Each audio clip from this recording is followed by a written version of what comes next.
Folks, I'm going to tell you a morality tale from when our country was young that the settlers used to tell about the woods of Massachusetts and the creatures that lived there. One summer, a bear was by the stream, and Old Man Wind appeared and said, "Bear, I shall blow a mighty cold upon the land, and gorge yourself on fish and meat, and go find a den. Then sleep, not for one night, but for 60. Go tell all the animals of the forest what I have told you." Bear was sad because the fish were his friends, and now he had to eat them. But he knew to do whatever the wind told him. The animals of the forest often teased Bear and said he was slow and lazy and foolish for listening to Old Man Wind. "You're talking to the wind again, eh?" laughed the rabbit. "I think Bear has finally taken leave of his senses," said the turtle, "and he's getting so rotund that even I could outrun him." "I'm smart and quick," said Rabbit. "I'll outrun Old Man Wind if he comes a-calling, or you, since you're into eating your friends." The turtle said, "If Wind comes, I'll just hide in my shell." Then Bear went and warned Coyote and Possum that they should prepare for a long, cold winter. "It's so hot," said the Coyote. "There's plenty of time." The lazy Possum said, "Well, there's an abundance of food. Maybe I'll just store some in my pouch." Even his squirrel friends made fun of Bear. They laughed and laughed and squibbled and squabbled. "Chunky needs a nap. Fatty Goody Two-Shoes does what he's told." Bear was very sad.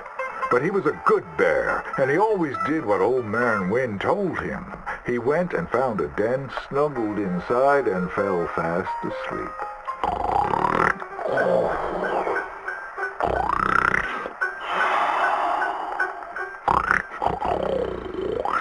Bear snored and snored for many days. When he woke up, he saw spring had come. He was very hungry, so he walked outside. As the snow melted, he saw all his friends who hadn't listened, frozen and just ready to be eaten. And that's why the bear hibernates. So listen to your elders and do just what you're told. Greetings and salutations, gentlefolk. This here's the story about a young couple from the village of Annisburg that was courting a few years after the Revolutionary War. Courting in the woods, as you know young people want to do. Stealing away all sneaky-like. Girl by the name of Ethel Beauchard snuck out of the parlor one evening just as soon as her mother went out to hang clothes on the line from the washing. She met up on the road by her farm with a boy by the name of Eugene Hutton. Now, the Hutton boy was an athletic chap, liked boxing, fishing, and swinging Indian clubs. It's quite singular to the story that he didn't seem all that inclined to go to war in the preceding years leading up. Well, they walked in the woods for a while. Pretty soon they lost their bearings and no longer knew the north from the south, nor east from west neither. Then they heard a low moaning sound. "What's that terrible noise?" she said all a-trembling. "Must be a sick calf looking for its mama. They've been known to bawl like that. Let me take a look," said Eugene. Well, old Eugene went and disappeared around a tree, came out the other side, and gave her a terrible fright. Boo! She let out a shriek, then went to chastising. "You should be ashamed of yourself, Eugene Hutton," she said. "Instead of giving a girl protection, you go carry on acting foolish and fresh like the Queen's prize jester." But right then and there, a chilly wind blew through and knocked off Eugene's hat. "I need to get back home. My mama has a terrible temper. She's like to stomp up and down if she finds out we're missing." She is a fair, stout woman, Eugene noted. But just then, before this couple of miscreants could head home, they heard the sound of heavy wheels, groaning, and people marching. The cacophony grew closer and closer, and through the fog they could make out the shapes of ghost horses pulling spectral cannons, and dead soldiers marching as if their graves could no longer contain them, each wearing a vile red coat. "You will pay for your moral transgressions," the dead soldier howled, and cut his head clean off. Miss Beauchard shrieked in horror, as Eugene's head landed right in her hands, his eyes still darting about, attempting to discern what horror had transpired. Little Miss Ethel Beauchard ran as fast as she could, stumbling and getting caught on trees as she tore through the forests. Terrified for her life, the dead soldiers marching after, hungry for blood. When she returned home, she told the people of the village that an army of the dead had taken Eugene within the confines of the fog. British soldiers who died protecting tyranny were rising from their graves as if to continue the fight for the demonic English. The townspeople erupted in fright and dismay until one daughter came forth and accused her of witchcraft. She raised the dead to murder that boy for his pursuit of unwanted advances, he said. So she too must perish. And that very night, they put her to the stake and burned her dead. Now let that be a lesson to you young ones not to go courting in the woods, in case the English lurk there still.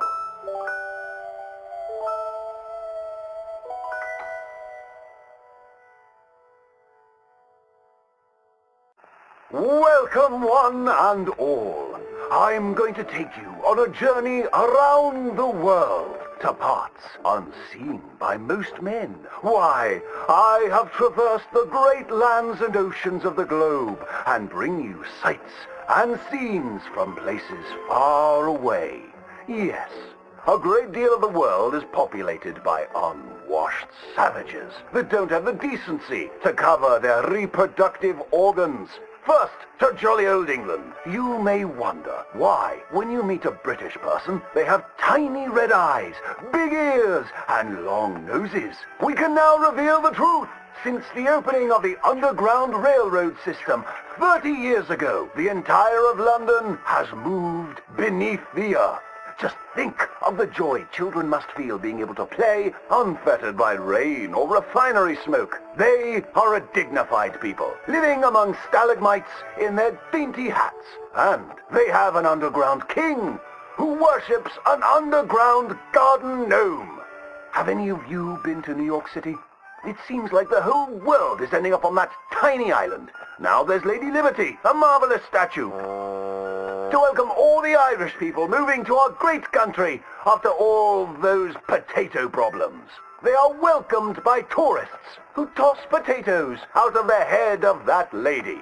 In New York City, they are making buildings so high, one day you can walk to the moon for a picnic. Wouldn't that be grand? It's true. Now, we spoke of that unwashed statue. It was a gift from France. How do you think France paid for such a gift? Wanton prostitution? Selling of wine and horse meat? No, sir. I'm here to tell you that underneath the streets of Paris, they have discovered black gold. That's right. And a few years ago, Gustave Eiffel of the Eiffel Oil Company built the tallest oil derrick in the world. Yes, all around Paris, you will find that thick business. It ignites like brandy, which is why so many French aristocrats drink it as an aperitif to aid digestion. The women of France are dainty and fair of skin, partially because they use that crude oil to bathe in, anointing and greasing their bodies, often before committing sinful pleasures of the flesh. Places that don't change their ways are falling behind. Visit the streets of Italy, and there is literally nobody left. The churches are empty. There's nobody drinking tiny coffees and slurping spaghetti in the streets. The Italians have never been known for good architecture, and their crooked buildings are falling over. Where have all the hairy women and men gone? Where are them Italians? It is one of the world's great mysteries. You may have heard talk of a horseless carriage being invented, powered by whale oil, vapors, or demons. Ironically, that is a myth. What is more exciting, the Germans have developed a mechanized horse that never needs to eat or sleep. It is a marvel of invention and is intended to facilitate the German army when it invades France or Russia in their campaign to spread the gastronomical wonders of low-quality beer, sausages, and sauerkraut. They love cabbage. But other than America, where we have plenty of room, it is so crowded in Europe that they are racing to set up a new country at the North Pole, where they can dine on the delicacy of frozen fish, penguins, and polar bears. Imagine a place that never gets hot. You don't sweat while toiling in the field, and ice is much cheaper there. I predict that someday people of all nations will join hands at the North Pole, wearing furs and eating fish. My next adventure will be to visit Egypt, where I hear they live in giant triangles and talk in a Chinese-like language of birds and eyes and squiggly lines. And they worship cats, which is a bit worrisome and unsavory. Thank you, ladies and gentlemen, for joining me on these fantastic journeys.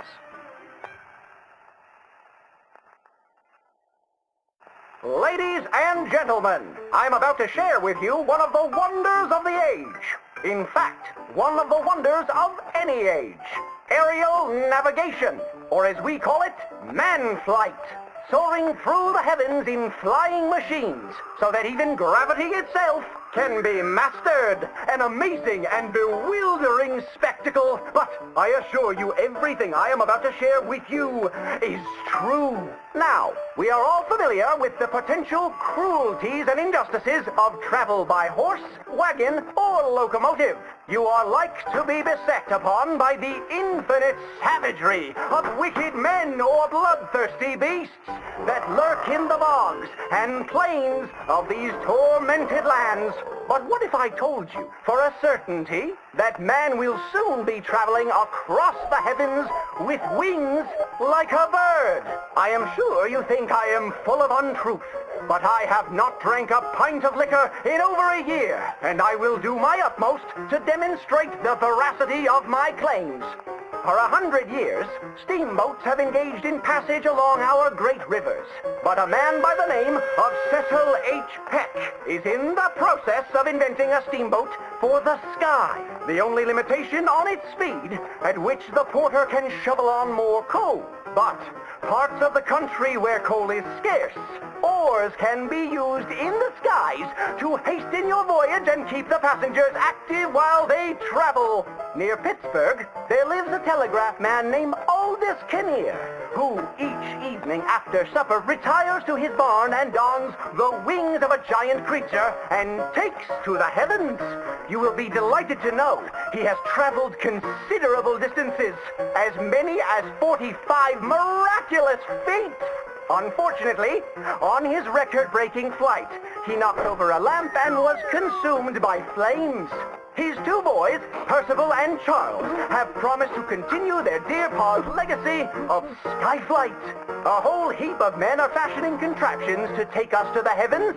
A flying machine powered by a trusty donkey. Once you arrive at your destination, you can mount the saddle and ride away.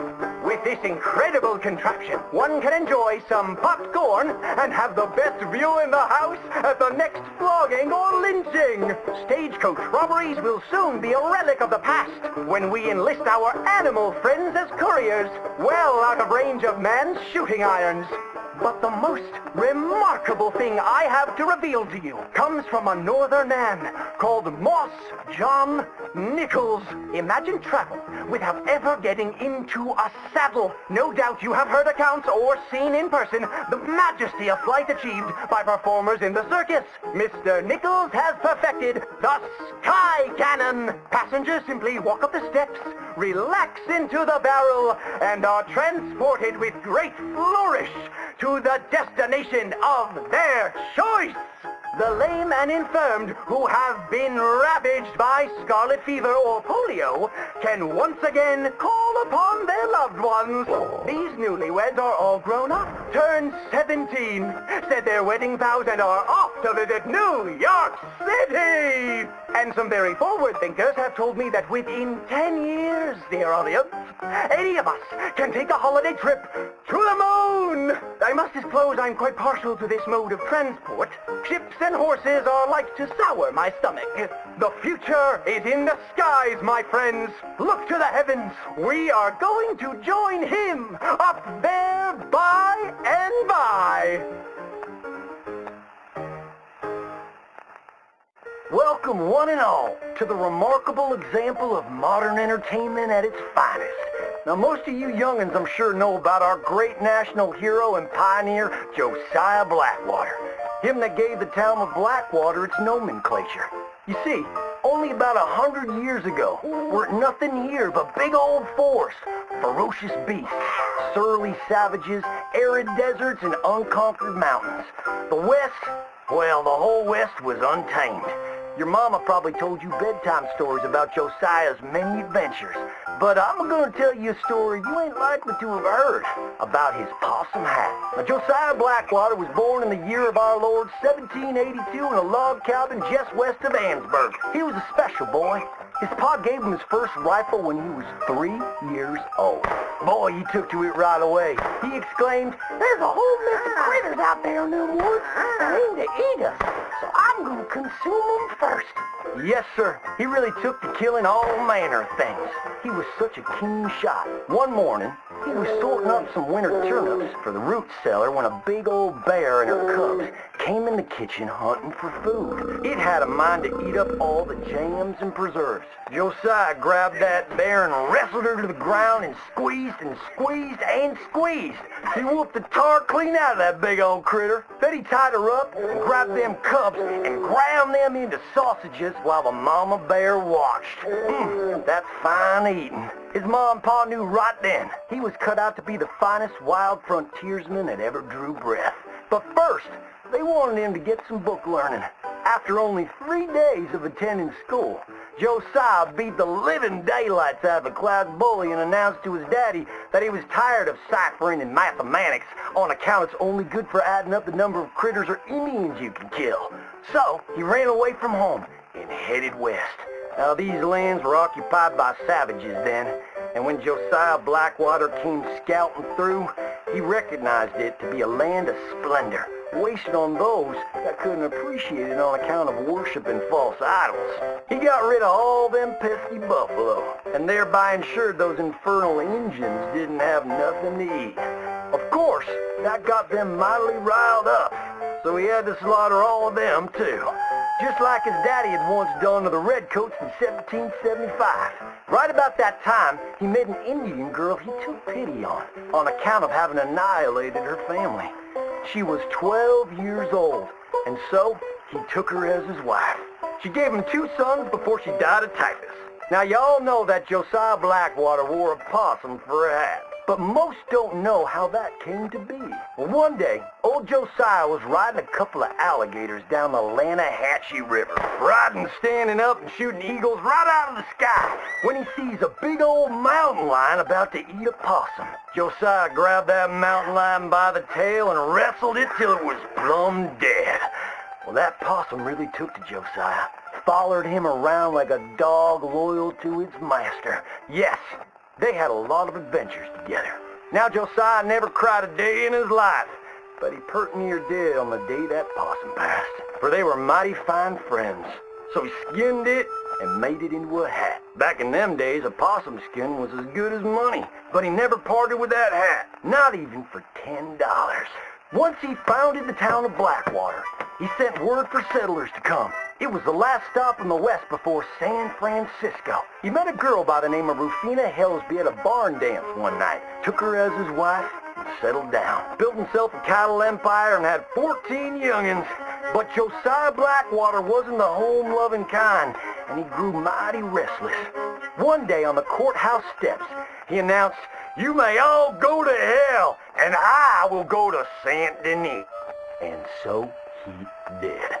Enjoyed French pursuits of strumpets and wanton gluttony, which is where he came upon the idea of running for Congress.